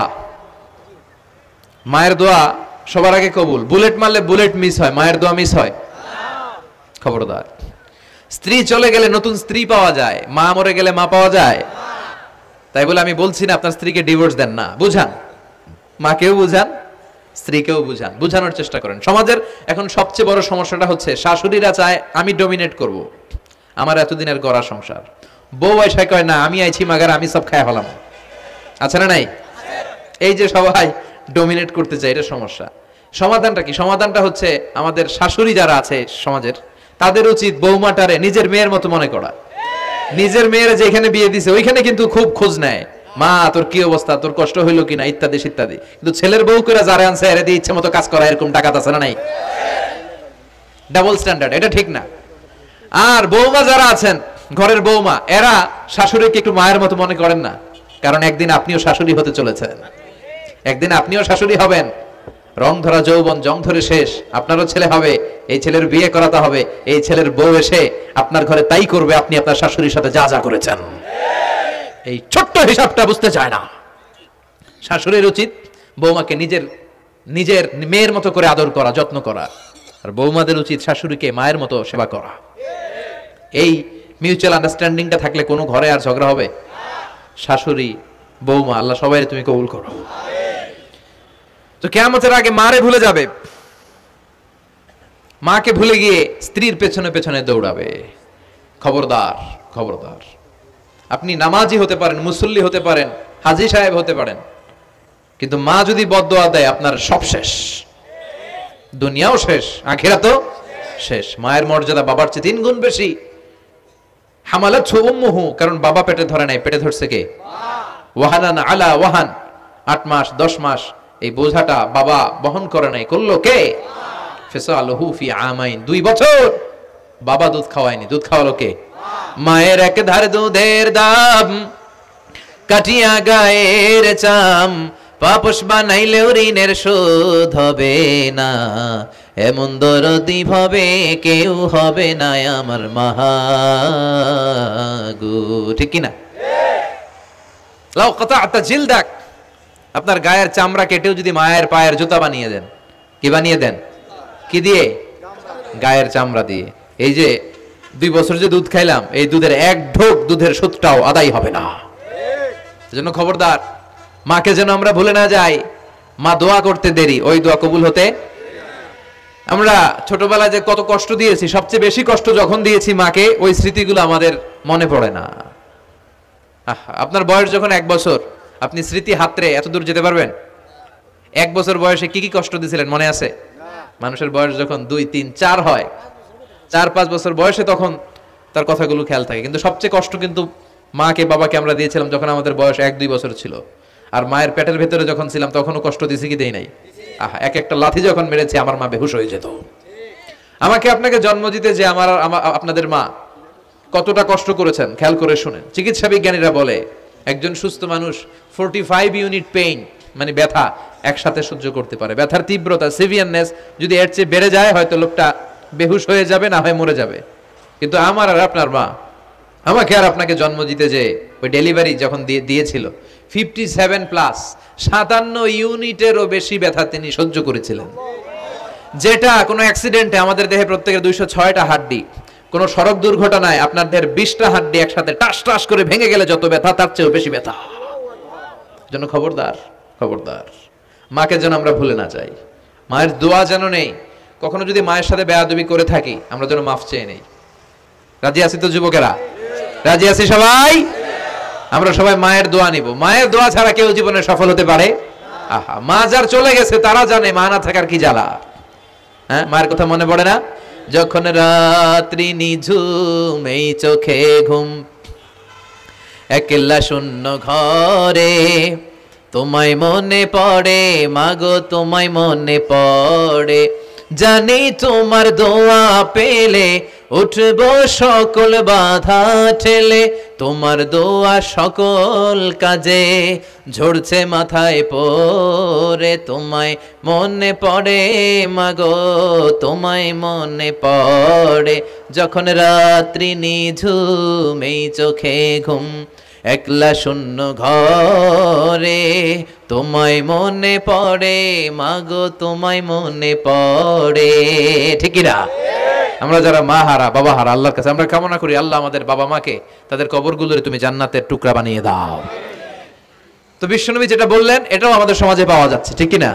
এরপর বিষ্ণুই বললেন যুখরুফাতুল মাসাজিদ ওয়াত তাবাহি বিহা, কিয়ামতের আগে মসজিদ নিয়ে অহংকার শুরু হয়ে যাবে, মসজিদ নিয়ে দলাদলি, ভুইগরে মাশাআল্লাহ এগুলো নাই।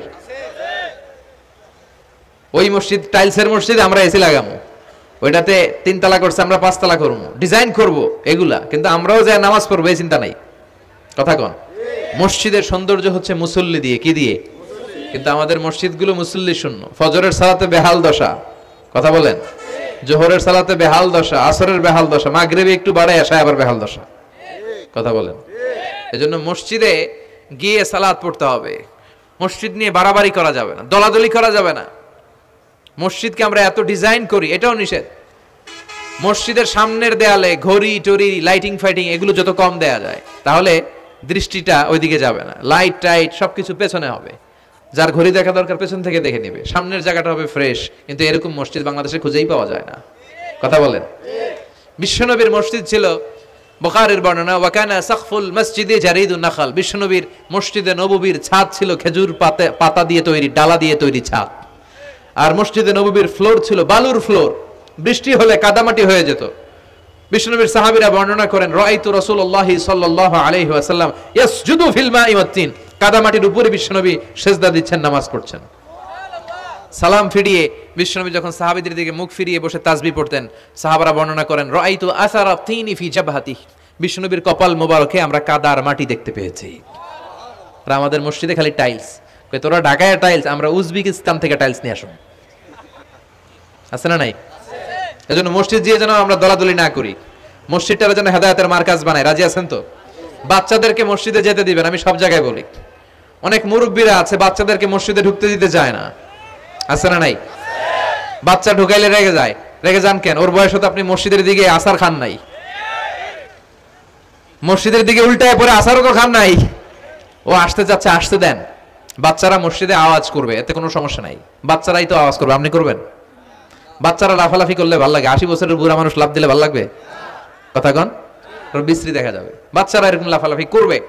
তুরস্কের বিভিন্ন মসজিদের দেয়ালে ফেস্টুনে ব্যানারে লেখা থাকে, নামাজ চলা অবস্থায়, জামাত চলা অবস্থায় যদি পিছনে বাচ্চাদের আওয়াজ চিল্লাফাল্লা শুনতে পাওয়া না যায়, তাহলে ভবিষ্যৎ প্রজন্ম নিয়ে তোমাদের চিন্তায় থাকা উচিত।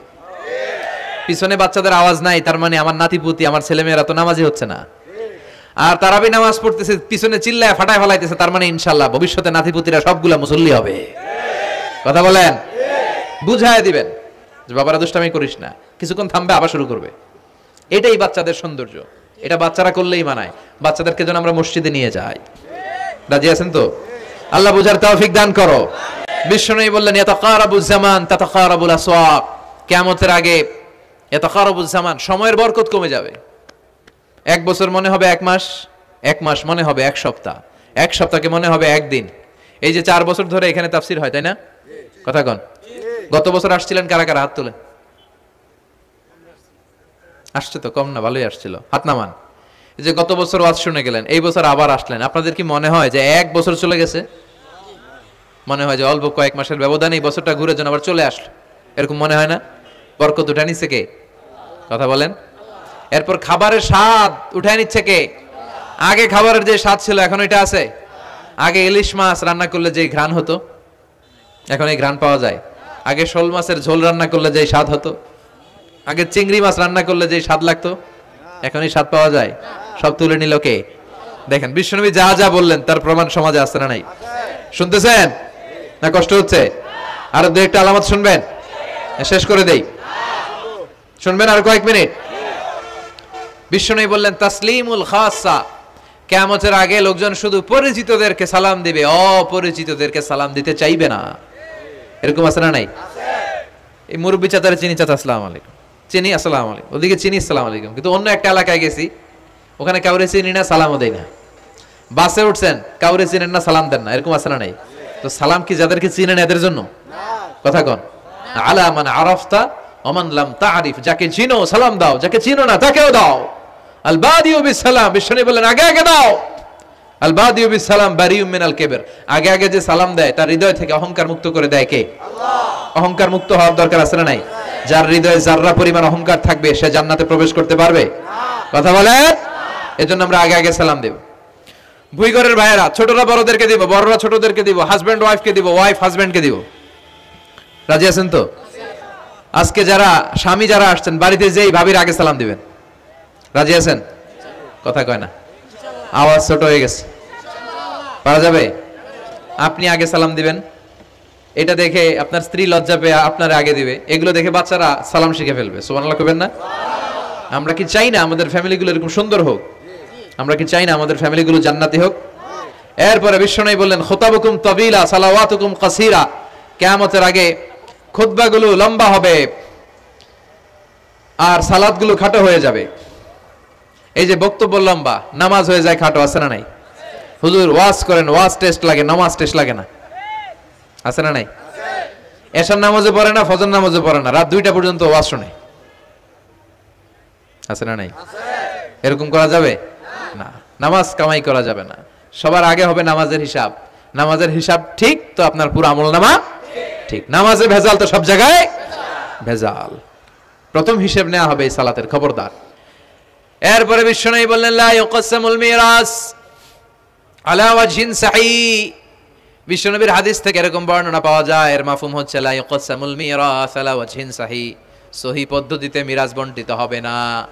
লিযযাকারি মিসলু হাযযিল উনসায়াইন, সব বাবাদেরকে আল্লাহ বললেন উত্তরাধিকারের বন্টন নীতি তুমি মেনে ছেলে মেয়েদের মধ্যে বন্টন করে দিবা। ছেলেরে দিবা যদ্দুর, মেয়েরে দিবা অর্ধেক। কার আইন? কথা বলেন, আইনটা কার? ছেলেরে যদি 2 লাখ দেন, মেয়েরে চিল্লায় বলেন, ছেলে 2 লাখ পেলে মেয়ে কয় লাখ? ছেলের 4টা বাড়ি পেলে মেয়ে কয়টা বাড়ি? অনেক বাবা আছে মেয়েরে কয় মা তোর বাইরে সব দিয়ে দিলাম, তোর লেগে দোয়া করে দিলাম। হাত তুলছে এমনি। মেয়ের লেগে কি করে দেয়? আর ভাইয়েরে সব দিয়ে দেয়। এগুলো ডাকাত। এগুলো কি ভুই ঘরে? মাশাআল্লাহ এরকম ডাকাত টাকাত নাই। দোয়া তো আপনি সবাইরই করবেন। ছেলে যেটা প্রাপ্য দিয়ে দেন, মেয়ে যেটা প্রাপ্য দিয়ে দেন, তারপরে হাত তুলে দোয়াও করে দেন। কথা বলেন। অনেক মা আছে ছেলেরে বেশি খাওয়ায়, মেয়েরে কম খাওয়ায়, আছে না নাই? ছেলের পাতে মুরগির রান, মায়ের পাতে মুরগির ঠ্যাং, আছে না নাই? দেখবেন ওই মা বাবার হয়তো অনেক সময় শেষ কালটা ছেলের বাড়িতে কাটে না, কাটে মেয়ের বাড়িতে, আছে না নাই? কারণ প্রকৃতির একটা মায়ের, আছে না নাই? শেষ মাইরটা আল্লাহ দিবে। শেষ মাইরটা কার? আল্লাহ ছাড় দেয়, ছেড়ে দেয় না। আল্লাহ কি দেয়? কি দেয় না? আল্লাহর সব মনে থাকে। আল্লাহ শেষ খেলাটা খেলে দিবে। চিল্লায় বলেন ঠিক কিনা? বাবা মা যারা আছেন সাবধান, উল্টাপাল্টা করেন না। এগুলো নিয়ে কত বিচার যে আমাদের কাছে আসে, কত মাসালা যে আসে। কেন করেন এগুলো? সমানভাবে আপনি ইনসাফ করেন, কিয়ামতের দিন আপনার বিচার করার সময় আল্লাহ আপনার উপর ইনসাফ করবে। আপনি ঠকাবেন, আল্লাহ আপনার 14 গোষ্ঠী উদ্ধার করে ছাড়বে। তিনি ভুলে যান না, তিনি ছাড় দেন, ছেড়ে দেন না। এজন্য মিরাসের যে বন্টন পদ্ধতি, আমরা যেন ইসলামের দেয়া পদ্ধতি অনুসরণ করি। আল্লাহ তৌফিক দাও। কিয়ামতের আগে ভূমিকম্প বেড়ে যাবে, আছে না নাই? কিয়ামতের আগে আত্মহত্যা বেড়ে যাবে, আছে না নাই? কিয়ামতের আগে ঢোল বাদ্য নাচানাচি বেড়ে যাবে, আছে না নাই? বাংলা মায়ের একতারা সুর কতই ভালোবাসি, দোতারা সুর কতই ভালোবাসি, বাজারে ঢোল বাজারে বাসি। বিশ্বনবী বললেন বুইস্তু আন উকাসসিরাল মাযামির, আমি ঢোল বাদ্য তবলা হারমোনিয়াম এগুলোরে ভেঙে মাটির সাথে গুড়িয়ে দেওয়ার জন্য এসেছি। আর ওই নবীর উম্মত কয় বাজারে ঢোল বাজারে বাসি, আছে না নাই? ঢোল বাদ্য বাজানো যাবে? এই হাই বিটের মিউজিক আপনি শুনলে আপনার অন্তরে নেফাকি তৈরি হবে। নামাজে মজা পায় না, হুজুর নামাজে মজা পায় না। তুমি আজীবন শোনো কুছ কুছ হোতা है, তো তুমি নামাজে মজা পাইবা কেমনে? আজীবন শুনে কি কুছ কুছ হোতা है। এখন নামাজে মজা পায় না, জিকির করে মজা পায় না, তেলাওয়াতে মজা পায় না, মজা নাই, মনোযোগ নাই। হৃদয়টাকে তুমি শয়তানের আখড়া বানিয়েছো, তুমি সালাতে প্রশান্তি পাবে কি করে? এজন্য এই মিউজিক্যাল ইনস্ট্রুমেন্ট থেকে দূরে থাকতে হবে। এগুলো অন্তরে নেফাকি তৈরি করে। আপনি দফ বাজাতে পারবেন, দফ চিনেন? ঢোলের 2 দিক আটকানো, দফের এক দিক আটকানো এক দিক খোলা, এটা বাজিয়ে আপনি নাশিদ পরিবেশন করতে পারবেন, সমস্যা নাই। বিশ্বনবী বিয়ের ক্ষেত্রে বলেছেন আলিনু আন নিকাহ বিদ-দুফুফ, এই দফ বাজিয়ে দফের ব্যান্ড পার্টি করে বিয়ের ঘোষণা দিয়ে দাও। ঈদের দিন বিশ্বনবী শোয়া কিছু ছোট্ট মেয়েরা এসে দফ বাজিয়ে নাচ গান করতেছে, ছোট মেয়েরা। সাইয়েদনা আবু বকর দেখে রেগে গেলেন, আমিজবারু শাইতানি ফি বাইতি রাসূলিল্লাহ, আল্লাহর নবীর ঘরে শয়তানের বাদ্য। বিশ্বনবী বললেন দাহু ইয়া আবু বকর, আবু বকর রাখো, ইন্না লিকুল্লি কওমিন ঈদ, সব জাতিরই তো একটা ঈদের অনুষ্ঠান আছে। হাদা ঈদুনা, আজকের দিনটা আমাদের ঈদের দিন, বাচ্চাদেরকে একটু আনন্দ উৎসব করতে দাও। এই দফ বাজালে কোনো ক্ষতি নাই। বিশ্বনবী মক্কা থেকে যখন মদিনায় হিজরতে গেলেন, কোন পথ দিয়ে আমার নবী আসবে জানার জন্য মদিনার ছেলেমেয়েরা পাগল হয়ে গেল। ওই পথে দফ নিয়ে দাঁড়িয়ে রইল। বিশ্বনবী সাইয়েদনা আবু বকরকে নিয়ে আগমন করলেন। ওরা তালা আল বাদরু আলাইনা বলে বিশ্বনবীর ওয়েলকাম জানালো। সুবহানাল্লাহ পড়েন। তালা আল বাদরু আলাইনা মিন সানিয়াতিল ওয়াদা ওয়াজাবা শুকরু আলাইনা ما دعا لله دا أيها المبعوث فينا جئت من أمر المطاب جئت شرفت المدينة مرحبا يا خير دا طلع البدر علينا من ثنيات الوداع وجب الشكر علينا ما دعا لله دا পড়েন আল্লাহু আকবার। আমরা যেন এই সুস্থ সংস্কৃতির প্রচার প্রসার করতে পারি। ইসলাম বিনোদনে নিষেধ করে নাই, কিন্তু বিনোদন শুড বি হালাল বিনোদন, ঠিক কি না? আপনি অসুস্থ সংস্কৃতির চর্চা করলে ওটা আল্লাহ অ্যাকসেপ্ট করবে না। সংস্কৃতিটা হতে হবে সুস্থ সংস্কৃতি। আল্লাহ তুমি তৌফিক দাও। বিষ্ণুবী যা যা বললেন, ভুইঘরের ভাইরা, তার প্রতিটি আমাদের আশেপাশে চোখের সামনে পেছনে আছে না নাই? এটা ফিতনার যুগ। কিসের যুগ? এই যুগে আমানতের খেয়ানত হবে, এই যুগে নারীরা বেপরদা হয়ে চলাফেরা করবে, এই যুগে নিজের ঈমান বাঁচানো কঠিন হয়ে যাবে। এই কঠিন বিপদের সময় আমাদেরকে বাঁচাতে পারে দুইটা জিনিস। কয়টা জিনিস? চিল্লায় বলেন কয়টা? দুইটা জিনিস শুধু আমাদেরকে বাঁচাতে পারে। এক হচ্ছে আল্লাহর কোরআন, দুই হচ্ছে বিশ্বনবীর সুন্নাহ, ঠিক কি না? এই দুইটা জিনিসকে মারির দাঁত দিয়ে আঁকড়ে ধরে রাখতে হবে, তাহলে সে পথভ্রষ্ট হওয়ার কোনো সুযোগ। This Quran and Sunnah hour way to জান্নাহ, ঠিক কি না? আওয়াজ করে আমার সাথে পড়েন, কোরআন and Sunnah hour way to জান্নাহ। আওয়াজ বাড়ায় দেন, পড়েন, কোরআন and Sunnah hour way to জান্নাহ। এই কোরআন সুন্নাহ আপনাকে জান্নাতের ওয়েতে উঠায় দিবে, রাস্তায় উঠায় দিবে। এই কোরআন সুন্নাহর সাথে যেন আমরা সম্পর্ক বাড়াই, তাফসির মাহফিলগুলোতে যেন বেশি বেশি যাই, এলাকায় যেন ইসলামী হালাকা তৈরি করি, প্রশ্নোত্তর পর্ব তৈরি করি, এতে করে নিজেরা যেন সমৃদ্ধ হই, কোরআন সুন্নাহর সাথে যেন সম্পর্ক বাড়াতে পারি। আল্লাহ তুমি তৌফিক দাও। আর জোরে পড়ে আমিন। যারা এই লম্বা সময় আমার বক্তব্য শুনলেন সবাইকে আমি আন্তরিকভাবে শুকরিয়া জানাই। যারা এই প্রোগ্রামের অ্যারেঞ্জ করেছেন তাদেরকে আমি শুকরিয়া জানাই। এই যে শুরু হয়েছে ওঠা বসা, বসেন, এগুলো আপনারা শিখছেন কোথায়? 2 ঘন্টা আলোচনা শুনে এরপরে ওঠা বসা শুরু করে দেয়। এই কথাগুলো আমরা বলি, এত পরিবর্তনের কথা বলি, শৃঙ্খলায় যদি শিখতে না পারলাম তাহলে কি ইসলাম শিখলাম? ইসলাম তো শৃঙ্খলার অপর নাম, ঠিক কিনা? শৃঙ্খলা নাই ওখানে ইসলামের কিছুই পালন হয় নাই, ঠিক কিনা? বসেন, আমরা একসাথে বিদায় নিব। যতগুলো কথা বলেছি কোরআন সুন্নাহর আলোকে বলেছি, বানিয়ে বলি নাই। তারপরে আমার মনের অজান্তে কোনো মিস ইনফরমেশন যদি আমার মুখ ফসকে বেরিয়ে যায়, সেগুলো যেন আল্লাহ তাআলা আমাদের স্মৃতিপট থেকে মুছে দেয়। আমরা পড়ি আমিন। সত্য, সুন্দর, কল্যাণকর, হকের পক্ষে যা বলেছি তার সবটুকুন যেন আল্লাহ তাআলা প্রথমে আমাকে আমলের তৌফিক দান করে এবং আপনাদের সবাইকে আমলের তৌফিক দান করে। আমরা পড়ি আমিন। আমাদের এই সময় ব্যয় করাটা, গভীর রাত পর্যন্ত বসে রইলাম, এটাকে যেন আল্লাহ আমাদের নাজাতের ওসিলা বানায়। আল্লাহ যেন আমাদের হৃদয়টারে নরম করে, আল্লাহ যেন আমাদের গুনাহগুলো মাফ করে, আমরা যেন ইসলামের পথে আরো এক ধাপ এগিয়ে যেতে পারি। আল্লাহ তৌফিক দান করো। আমাদের ঘরগুলোরে আল্লাহ তুমি জান্নাতের বাগান বানাও। শাশুড়ি বউয়ের মধ্যে যে দ্বন্দ্ব, এগুলো দূর করো। আমাদের ছেলে মেয়েগুলোরে মানুষের মতো মানুষ বানাও। আমরা যেন আব্বা আম্মার খেদমত করতে পারি, দোয়া নিতে পারি, তৌফিক দাও। আল্লাহ যুবকদেরকে তুমি সাইয়েদনা ওমরে ফারুকের মতো, সাইয়েদনা হামজার মতো কবুল করো। ভুইঘর, কাজীপাড়া যুব সমাজ ও এলাকাবাসীকে আমি আবারও আন্তরিক ধন্যবাদ এবং শুকরিয়া জানিয়ে আমার বয়ান শেষ করছি।